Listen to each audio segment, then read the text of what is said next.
Some of the old songs. I freaking got robbed. Like, who does that?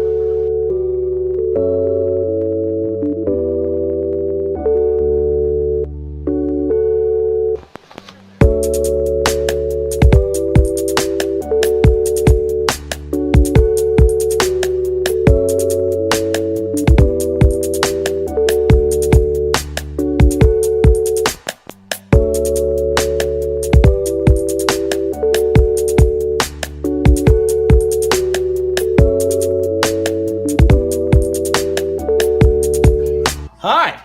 Today we're making pina coladas at band practice because what's band practice without a little pina colada? Devin had bought this pear pina pineapple stuff, but I brought actual pineapple stuff on a whim.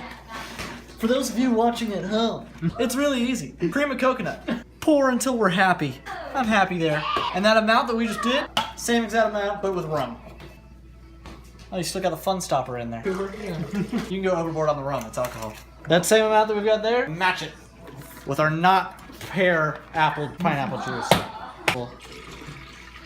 Now I could probably add more and more and more, but we're just gonna add some ice in there. I don't have a cup. We're just gonna eat it later. You know what tastes better is if you have your hands all over the ice first. So if you ever see your server at work like handling lemons with his hands, it's his own personal touch. It's like cologne. Yeah. I can't remember the last time someone asked for me because I was a good server. They're like, I want his hand flavor. I know that's right, but we're gonna mess with it more just because I can. Oops. Right? Now the traditional garnish for pina colada is a pineapple wedge and a cherry. I don't have pineapple wedges on me, but for some reason I've got cherries. So if you don't have a coconut on hand, it's okay to drink it out of a fancy crystal glass instead. Mork? The bigger venues that we have played these festival shows has been frequency things. Yes, we haven't even used it there. But with backing tracks, you're going to need it. Because a lot of these songs, you start them. Mm-hmm. And if you don't have a click, then we're not going to know when to start.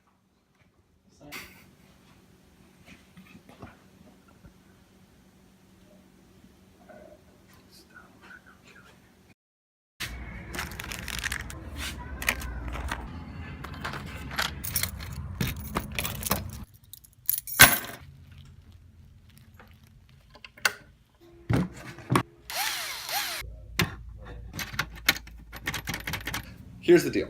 2 weeks ago, Ethan and I were doing a recording session, and so imagine all of your microphones set up. You've got probably 10 mics, overhead mics, mics that are on the top, mics that are around, the cymbals. You got mics in front of your kit, mics around, the room. You got all this stuff, cables running everywhere, all this stuff. So we make a mess of this place, and it's crazy.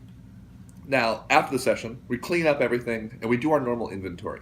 So you wrap up your cables, you put your microphones back where they belong in the studio, and you clean up the kit, and you know that you have everything when the session is done. 2 days later, we go to do another session, and Ethan goes to set up a bunch of mics for his session and realizes that a few mics are missing. You got a kick drum mic that's gone, got a couple of tom mics that are missing, some instrument mics that are missing. So he calls everybody asking if we've seen any of them, starting to realize something weird's going on. So at the end of the day, we figure out that our microphones have actually been taken. We thought that maybe a couple of weeks later, maybe we'll clean up or they'll show up, in some spot that we never thought. And we flipped the studio upside down. We can't find them anywhere. So we realized that we've literally been robbed. You calling for me? What happened? Did you get your foot stuck? For all time's sake. Ready to get it out?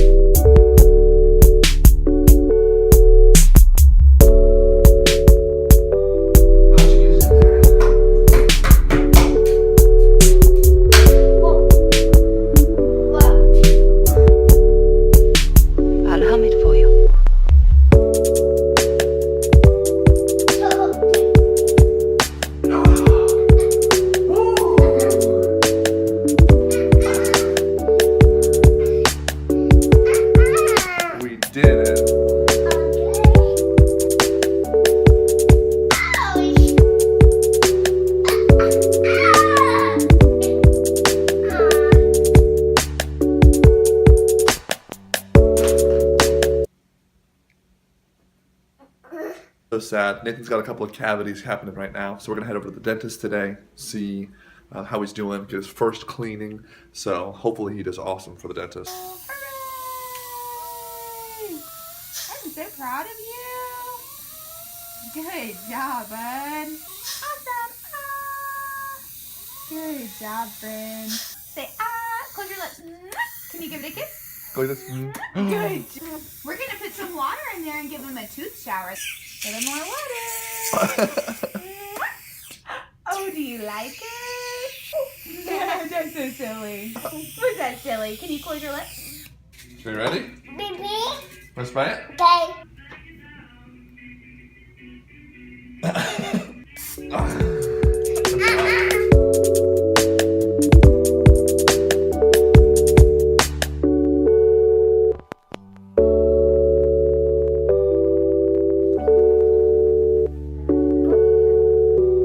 Play with them.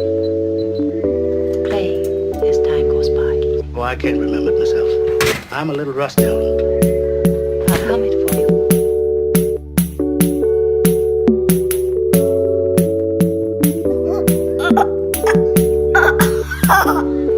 For all time's sake. I hate having to get the police involved, but you know, we still haven't found them. It's been a while. So I gotta at least go over there, ask some questions, see if they can help me out, see if we can figure out kind of the next best thing, and go from there. A few moments later. They gave me a bunch of things that I could do, and it looks like that they'll be able to at least file a report, and hopefully there will be some way to get these mics back. But who knows? We'll see.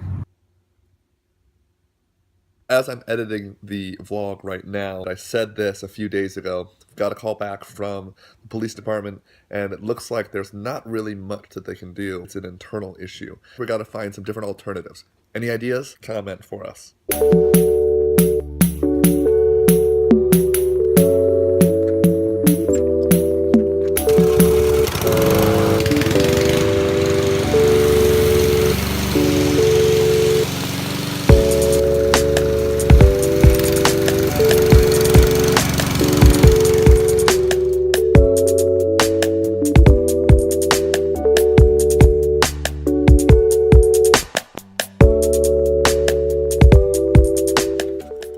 I mow the lawn every single week, and I still can't get used to it. I don't understand what the deal is. It's like it surprises me every time.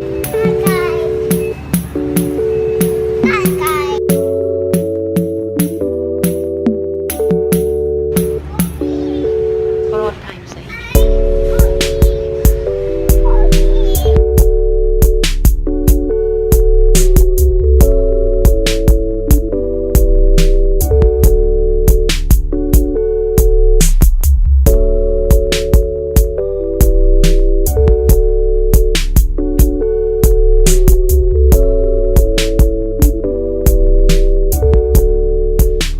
I'll hum it for you. Here's the thing that's frustrating about this whole situation. One is there was no breaking and entering. Like, our doors were locked, our windows were locked, our security system was on, like everything was normal. So that means one of two things. One, it's somebody that we know, or it's maybe someone who comes to the studio and maybe we were in a session and they actually took the mics while we were actually sitting here, which scares the out of me. Number two of why this is really frustrating. I work so hard to make sure that this business is a successful business. We run everything down to the minute, down to the second, down to the dollar amount, down to the item. I mean, as a startup business, there's not a lot that we can afford because we try and stay out of debt. And when we stay out of debt, that means that everything that we have here at the studio is useful. Everything that we have here at the studio has a reason and has a purpose. So when one of those things goes missing, all of a sudden it turns the business into a very unproductive business. And that is not how we run things. So to think that somebody came in here, took something of ours, maybe for their own personal gain, at the end of the day, it has really screwed up our business. And it's the most frustrating thing ever. The last thing is that it's not about the items. It's that they did something so particular to mess up my business and what I did to work so hard kind of bring to fruition and be successful at. And it's just so frustrating. I don't understand why people do that.